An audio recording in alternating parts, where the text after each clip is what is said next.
Saat ini kita mau masuk ke seri yang keempat, bagaimana mengenali suara Tuhan. Saya mau tanya, apakah slide saya terlihat? Belum terlihat? Terlihat sudah ya, baik. Sahabat doa yang terkasih dalam Tuhan, ini pertanyaan yang sering kita dapatkan. Bagaimana saya bisa tahu itu suara Tuhan ya? Suara saya, suara Tuhan, atau jangan-jangan suara setan? Mari kita lihat firman Tuhan yang saya ambil dari Lukas pasal 21 ayat 33. Langit dan bumi akan berlalu, tetapi perkataanku tidak akan berlalu. Inilah pernyataan firman Tuhan. Langit dan bumi akan berlalu, tetapi perkataanku tidak akan berlalu. Saudara, kadang kita sulit untuk mengenali suara dari Tuhan atau suara dari setan atau suara hati kita. Nah, karena itu penting untuk kita bisa punya standar pegangan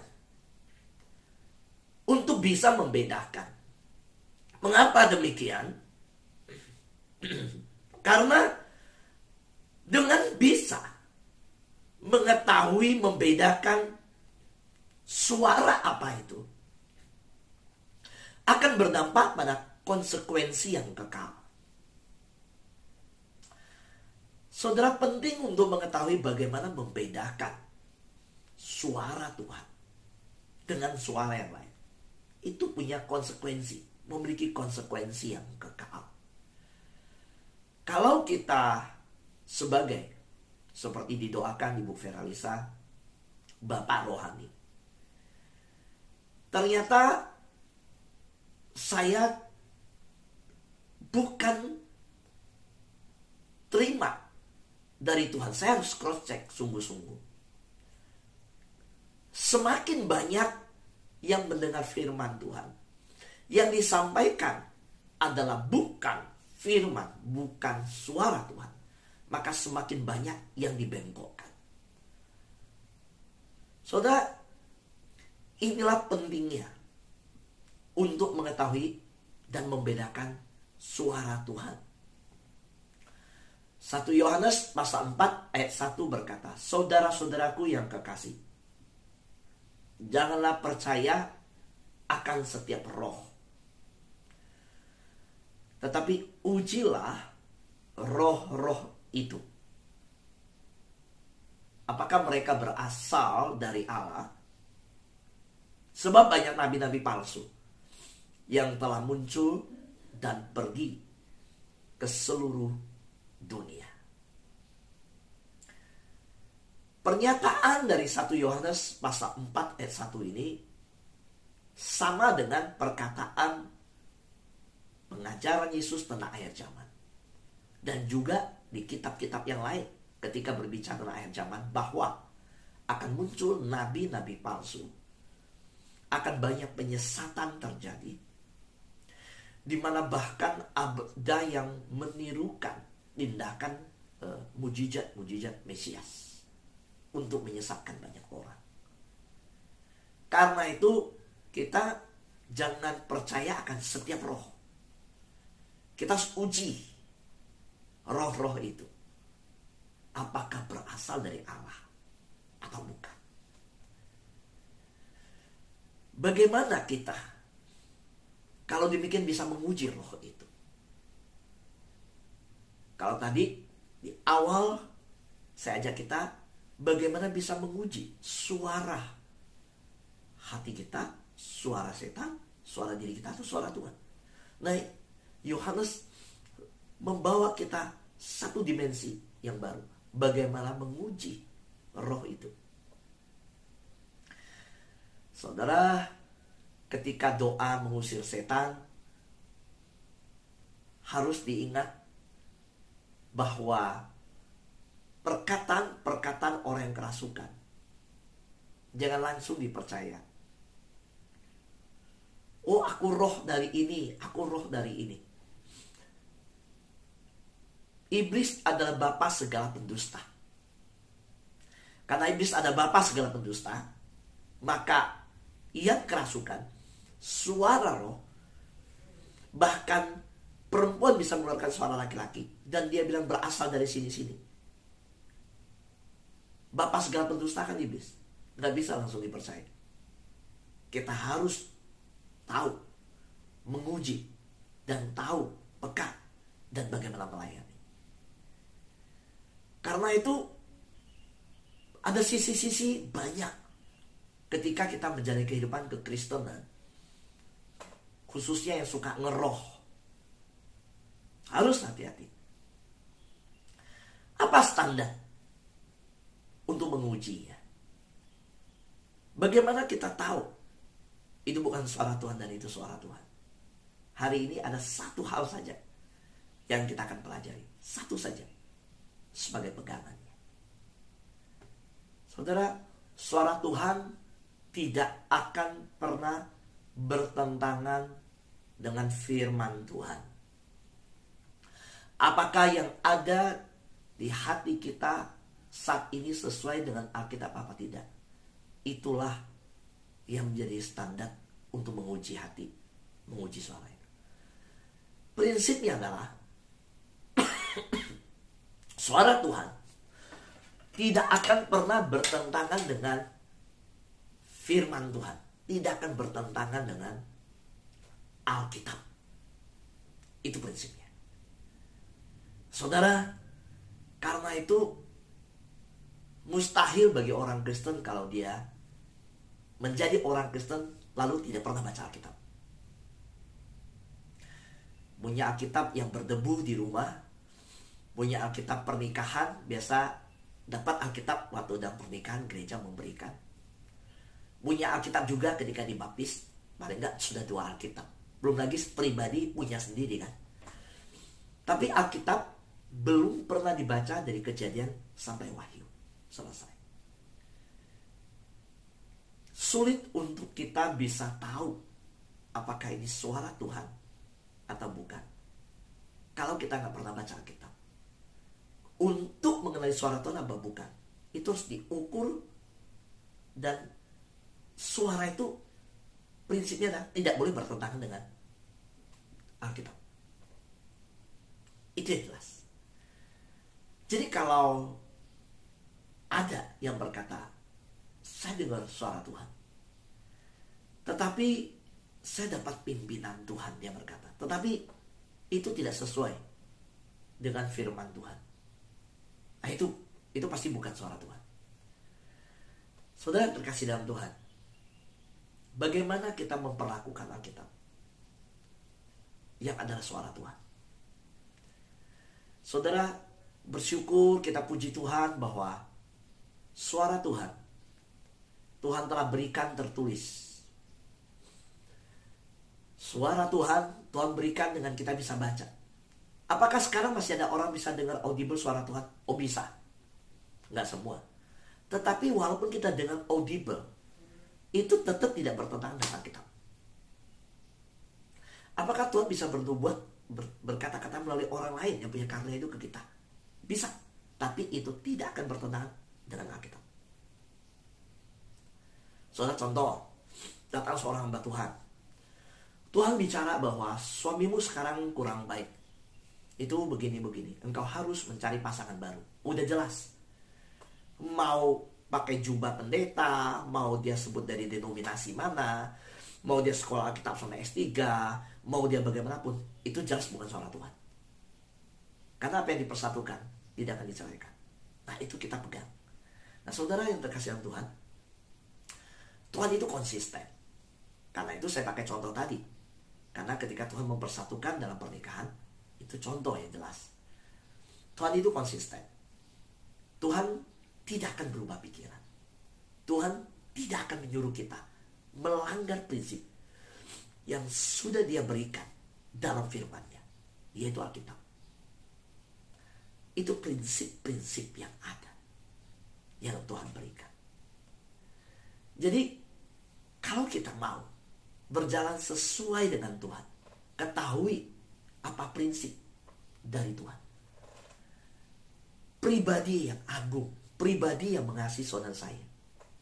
Dia Tuhan yang kudus, yang suci, yang mengasihi saudara saya. Saudara, Tuhan yang konsisten. Tuhan tidak akan berubah pikiran. Tuhan tidak akan menyuruh kita melanggar prinsip yang sudah Dia berikan dalam firman-Nya. Kuduskanlah hari Sabat. Lalu hari Minggu. Hari Sabtu kita bilang, Tuhan gak tuntun kita Minggu untuk beribadah. Walaupun masa pandemi ini tidak bisa ibadah onsite, tetap bisa online. Kalau kita bilang, enggak usah ibadah, itu sudah melanggar prinsip Alkitab. Dan tidak mungkin itu tuntunan Tuhan. Kalau kita berkata bahwa enggak, Tuhan gak menyuruh perpuluhan. Di Alkitab diajarkan perpuluhan. Berarti itu jelas.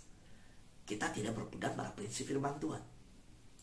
Tuhan tidak menyuruh untuk mengasihi orang-orang yang miskin. Itu bertentangan. Karena Yesus berkata, pada saat aku telanjang, aku lapar, aku kedinginan, aku di penjara, engkau tidak datang membesuk dan melihat. Murid-murid berkata, kapankah aku melihat? Kapankah engkau telanjang lapar? Pada saat engkau melakukan untuk orang yang paling kecil ini. Prinsip menabur, menuai. Itu prinsip Alkitab. Pada saat kita menjadi orang Kristen dan menjadi kikir, bahkan Alkitab berkata, tidak ada orang yang pelit, yang kikir, masuk kerajaan surga. Itu jelas. Jadi, sebenarnya panduan-panduan praktis di dalam Alkitab. Dalam hidup pernikahan, mengelola kehidupan rohani, menjaga hari Sabat, mengelola keuangan keluarga, itu semua prinsip-prinsipnya ada di Alkitab. Dan Tuhan konsisten. Karena itu kita perlu bertanya dengan sungguh-sungguh, apakah kita mendengar suara Tuhan? Apakah suara Tuhan itu sejalan dengan apa yang telah Tuhan katakan? Nah, ini yang harus kita cross check. Benar gak itu suara Tuhan? Kalau suara Tuhan, apakah sejalan dengan yang sudah Tuhan katakan? Apa itu yang sudah Tuhan sudah katakan? Yang sudah katakan, yang sudah tertulis, itu jelas Alkitab. Itu yang diberikan kepada kita. Mari kita lihat konteks akhir zaman. Kalau ada hamba Tuhan berkata, Tuhan Yesus akan datang tanggal 22 Februari bulan 2 tahun 2022. Saudara, itu jelas keliru. Salah. Alkitab berkata, anak manusia tidak ada yang tahu kapan kedatangan dari Tuhan. Baik hari, jam, tanggal, bulan, dan tahun. Karena itu kita diminta berjaga-jaga. Karena Tuhan datang, tidak ada yang tahu. Seperti pencuri, tidak ada yang tahu. Bukan Tuhan itu pencuri, maksudnya tidak ada yang tahu. Nah saudara, karena itu prinsip yang kita bangun di tentang akhir zaman, walaupun dia ngajarin tentang apapun, dengan mencari tentang bait Allah di satu lokasi, di mana akan digali, di mana ada lembu emas, di mana ada perayaan disiapkan, di mana ada urapan emas, mau sebut dengan apapun, segala macam sebutannya. Ketika mulai keluar dari kalimat mulut yang mengajar, tanggal, hari, dan waktunya, saudara gak bisa ngikut. Saudara udah harus berhenti, karena itu udah salah. Alkitab tidak pernah mengatakan itu. Nah, saudara, inilah yang dimaksud. Saudara harus bertanya, apakah yang saya dengar, yaitu suara Tuhan, sejalan dengan apa yang Tuhan katakan. Termasuk ketika hamba Tuhan berkhotbah, saudara perlu belajar baik-baik. Saudara perlu untuk tahu yang saya khotbahkan sejalan dengan Alkitab tidak. Kalau tidak sejalan dengan Alkitab, tidak sesuai dengan penafsiran, tidak sesuai dengan konteks daripada ayat pengajaran semuanya, saudara jangan teruskan. Karena saudara menerima yang salah.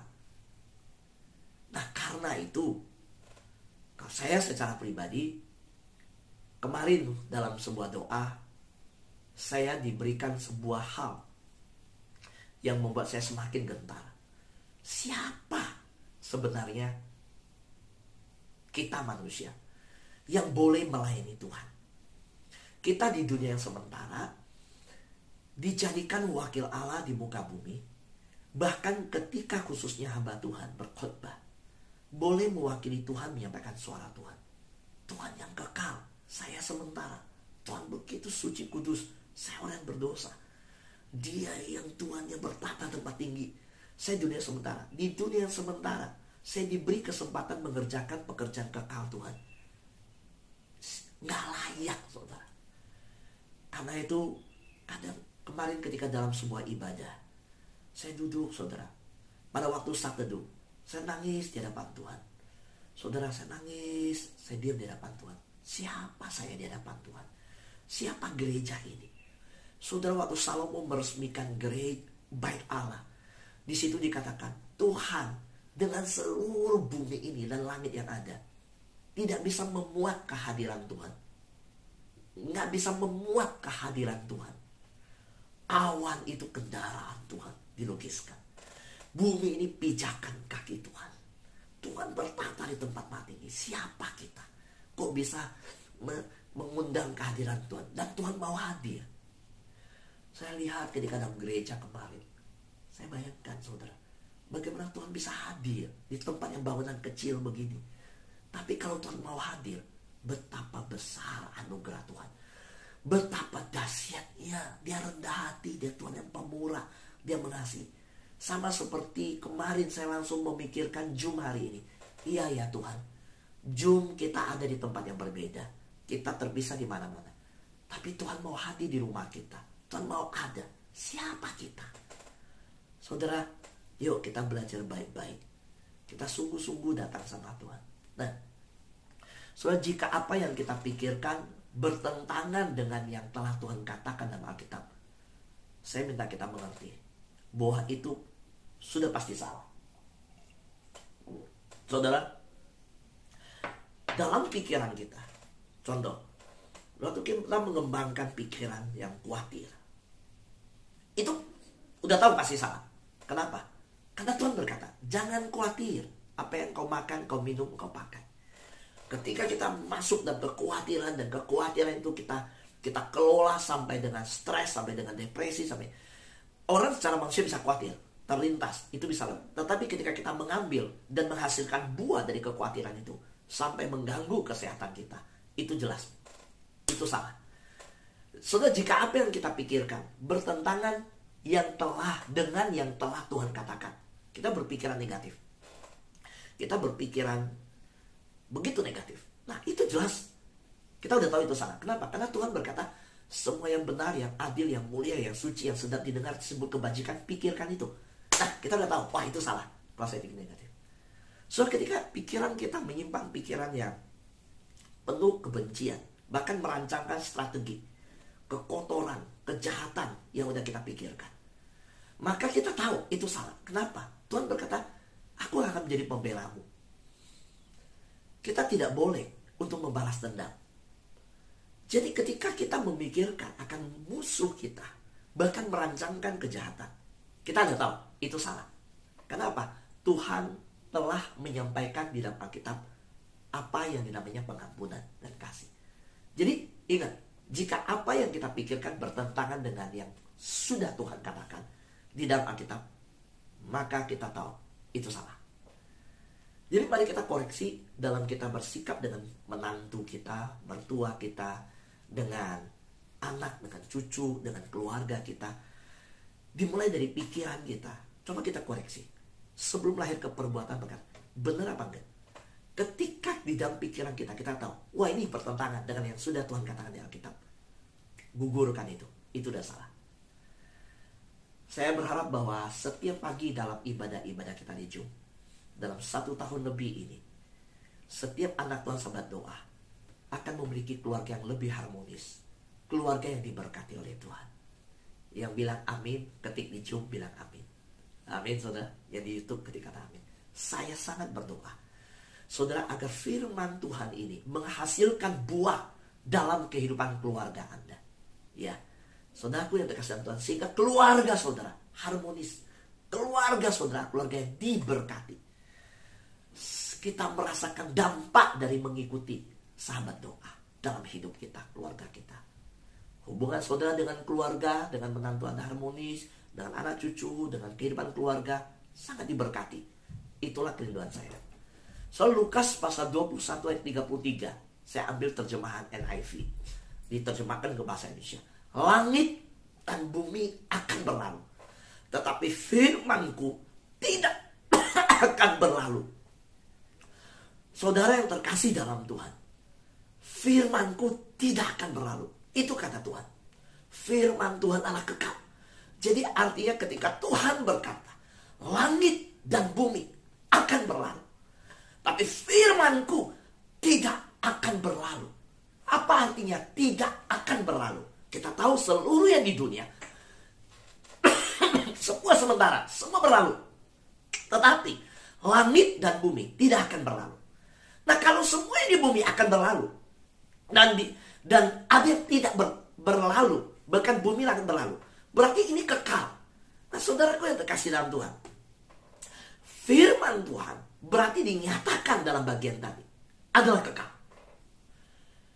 Saudara, kenapa? Karena kebenaran tidak berubah. Teknologi boleh maju,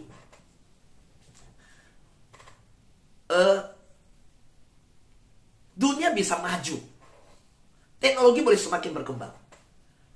Tapi kita ambil contoh soal kekudusan. Kekudusan tidak akan pernah berubah. So, silakan teknologi berkembang, silakan dunia berubah dengan cepat, tapi yang namanya kekudusan tetap kekudusan. Nah, itu kebenaran diajarkan Tuhan. Jadi firman Tuhan adalah kekal karena kebenaran tidak akan berlalu. Setelah sahabat doa FKK, firman, kebenaran, dan kehidupan. Sahabat doa yang terkasih Tuhan, kita ingat, jika sesuatu benar, itu benar 1000 tahun yang lalu. Ya, jika sesuatu itu benar 1000 tahun yang lalu, berarti itu benar pada hari ini. Dan itu akan benar 1000 tahun dari sekarang. Saya ulangi, jika sesuatu itu benar 1000 tahun yang lalu, ada kebenaran, maka hari ini tetap benar. Termasuk 1000 tahun lagi itu tetap benar. Salah satu contoh yang saya sampaikan, kekudusan tidak akan berubah. Nah, itulah saudara, mari kita belajar sungguh-sungguh bahwa Tuhan tidak akan bertentangan dengan dirinya. Tadi kita sudah belajar Tuhan itu konsisten. Tuhan tidak akan bertentangan dengan dirinya sendiri. Ketika saudara mencoba mengenali suara Tuhan, gimana caranya mulainya? Yang terbaik, dengan bertanya pada diri sendiri, cross check, apakah suara yang saya dengar, apakah khotbah yang saya dengar, apakah lagu rohani yang saya dengar, apakah renungan yang dikirim ke WhatsApp, apakah khotbah-khotbah yang beredar sekarang begitu banyak, firman-firman disampaikan, ya, kalau Alkitab standarnya ya, jadi kan sekarang banyak semua bahan tentang banyak khotbah, banyak pengajaran, banyak segala macam. Nah, termasuk semua yang disebut saya bilang suara ya, yang saudara mungkin rasakan audible, makan suara hati ini muncul. Mulai dengan apakah suara ini selaras dengan firman Tuhan. Itu dulu. Jadi hari ini kita belajar satu. Dasar prinsip ada Alkitab. Ketika kita berkata, oh saya dengar firman Tuhan, saya dengar suara Tuhan, cek dulu apakah selaras dengan firman Tuhan. Itu langkah pertama. Jadi saudaraku yang terkasih dalam Tuhan, mari kita bersama-sama hari ini dengan sungguh-sungguh serius, dengan sungguh-sungguh hidup di hadapan Tuhan. Tidak main-main di hadapan Tuhan. Sungguh-sungguh bertanggung jawab untuk kemuliaan Tuhan di dalam apa yang kita dengar. Karena apa yang kita dengar, menurut ukuran itu kita akan dihakimi. Amin. Tuhan berkati kita semua.